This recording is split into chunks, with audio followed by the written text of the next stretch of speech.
ఇంతలోనే విపత్తు వచ్చింది. గోదావరి నది ఉప్పొంగింది.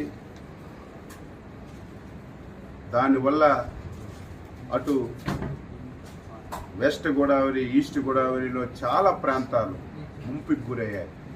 చాలా గ్రామాలు ముంపుకు గురై ప్రజలు చాలా అవస్థలు పడుతున్నారు. మీరందరూ సజీవ సాక్షులు. గతంలో కూడా మీరు పనిచేశారు. గత 5 సంవత్సరాలు ఎప్పుడైనా ఒక విపత్తు వస్తే, ఎప్పుడైనా వరదలు వస్తే ముఖ్యమంత్రి ఎప్పుడైనా సరే రివ్యూ తీసుకొని అధికార యంత్రాంగానికి అలర్ట్ చేసినటువంటి రోజు ఒక్కటైనా ఉందా? ఆ రోజు 5 సంవత్సరాల్లో ఒక మంత్రి అయినా, ఒక అధికారి అయినా గ్రామాలకు వెళ్ళి పేదవాడికి పలకరించినటువంటి దాఖలాలు ఎక్కడైనా ఉందా? మొన్న ఎప్పుడైతే భారీ వర్షాలు వస్తాయి, గోదావరి నదికి విపరీతంగా వరదొస్తుందని తెలిస్తే మా విపత్తుల శాఖ మంత్రి శ్రీమతి అనిత గారు జూమ్లో కాన్ఫరెన్స్ తీసుకొని కలెక్టర్కి అలర్ట్ చేశారు.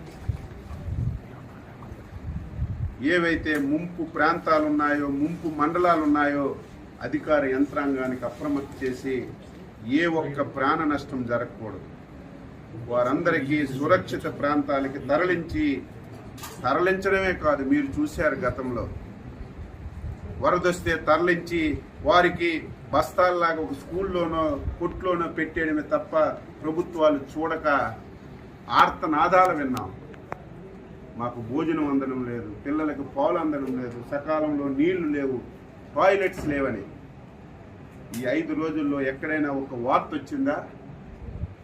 భోజనాలు పెట్టాం, పిల్లలకు పాలు ఇచ్చాం, వాటర్ ఇచ్చాం, వాళ్ళు మళ్ళీ నార్మల్గా వచ్చి ఇంటికి వెళ్ళేసరికి 3,000 రూపాయలు పరిహారం కూడా ఇచ్చి వాళ్ళందరికీ న్యాయం చేశాం. నిన్న ఈరోజు ఈ 2-3 జిల్లాలు తిరుగుతుంటే గత ప్రభుత్వం పాపాల వల్ల ఏవైతే పురాతనమైనటువంటి కాలువలు ఉన్నాయో, గెడ్డలున్నాయో 5 సంవత్సరాలు గాలికి వదిలేశారు. కనీస స్థాయిలో మెయింటెనెన్స్ చేయలేదు.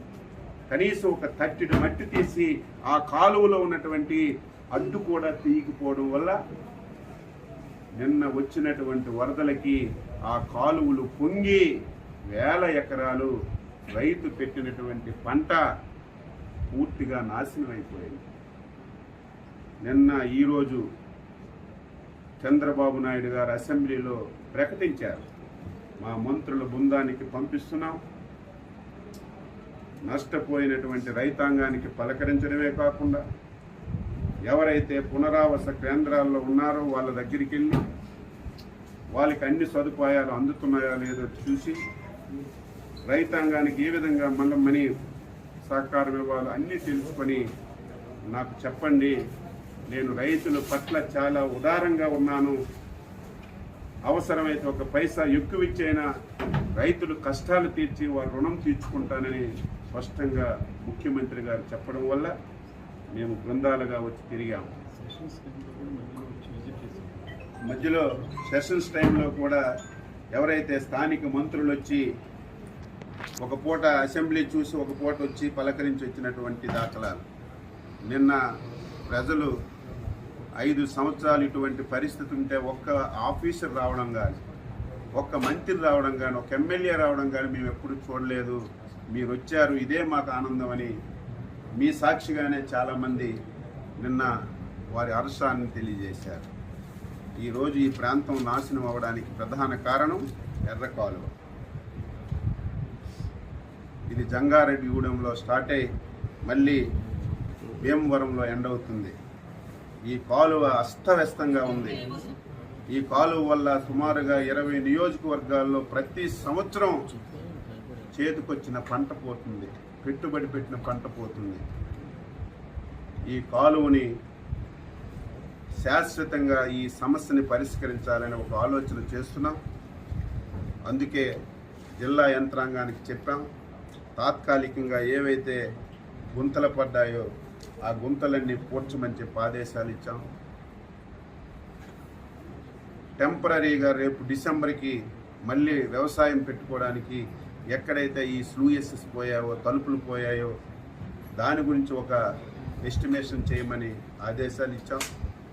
మళ్ళీ ఈ 2 జిల్లాల మంత్రులు ఎమ్మెల్యేలు అందరం కూర్చొని ఇరిగేషన్ అధికారులతో సమావేశం పెట్టి ఈ ఎర్ర కాలువకి శాశ్వత పరిష్కారం కింద మోడరైజేషన్ చేయడానికి ఎంత డబ్బైనా సరే చంద్రబాబు నాయుడు గారి దృష్టిలో పెట్టి ఈ 5 సంవత్సరాల్లో శాశ్వత పరిష్కారం చూపి స్వతంత్రం వచ్చి నుంచి పడుతున్నటువంటి ఈ బాధని తొలగించాలని చిత్తశుద్ధితో అంకిత భావంతో పనిచేస్తామని చెప్పి సందర్భంగా తెలియజేస్తూ